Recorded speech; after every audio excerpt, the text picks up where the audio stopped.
Hello dear students, today we are going to start a very unique and a very interesting topic for you that is called as understanding diversity. Now this word diversity, it is a little big word for you, I know. You are in 6th standard and let me first welcome you all into 6th standard. Nice to see you here.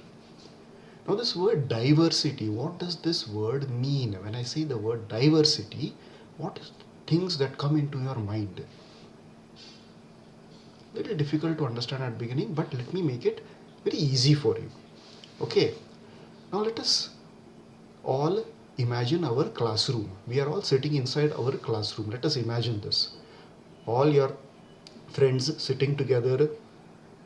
You might be even able to remember your last day at school which you attended. You had all come for writing exams, right?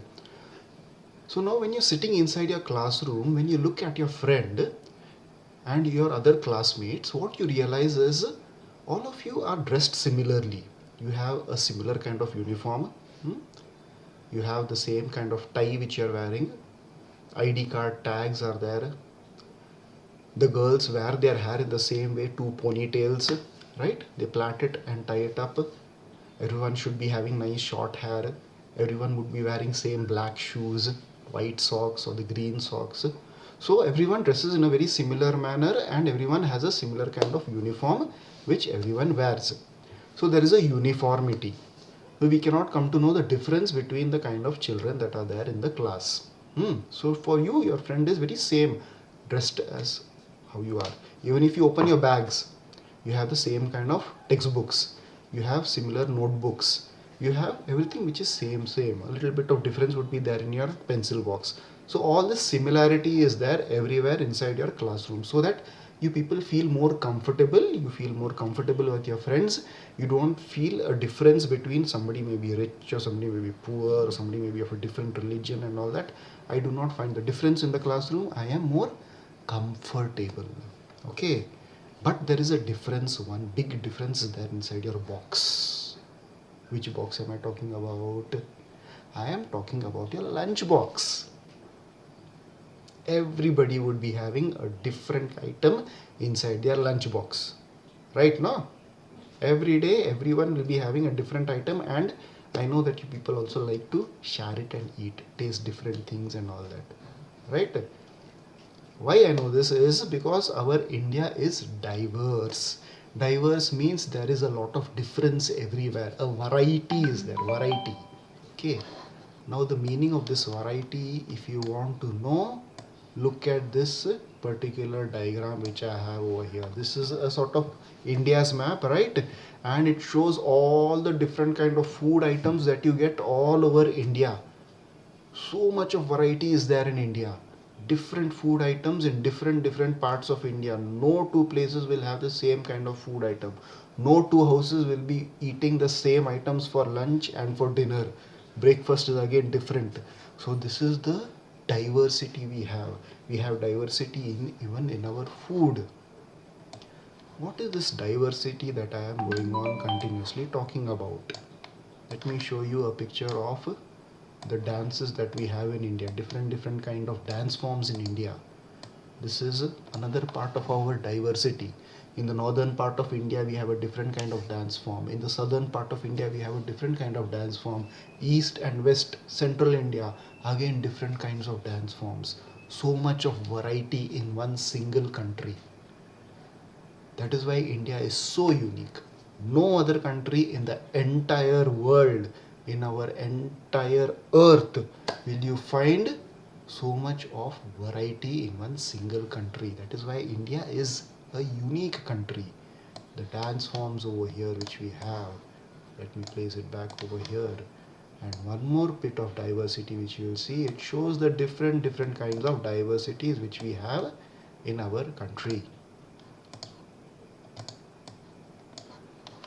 Dynamic and syncretic, traditional with modernity, unity in diversity, caste and class, differences again over there, rural and agrarian, mutual respect and tolerance, spiritual and materialistic, individual and collectivism, all these different kinds of things we have in our country. That is the diversity, examples of diversity, so many different things. And another important thing which we have diversity in is our languages. Languages, have you seen? Oh yes, lots of differences in our languages. We have so many different languages. Look at here: Urdu, Konkani, Marathi, Kannada, Manipuri, Hindi, Punjabi, Sanskrit, Malayalam, Kashmiri, Sindhi.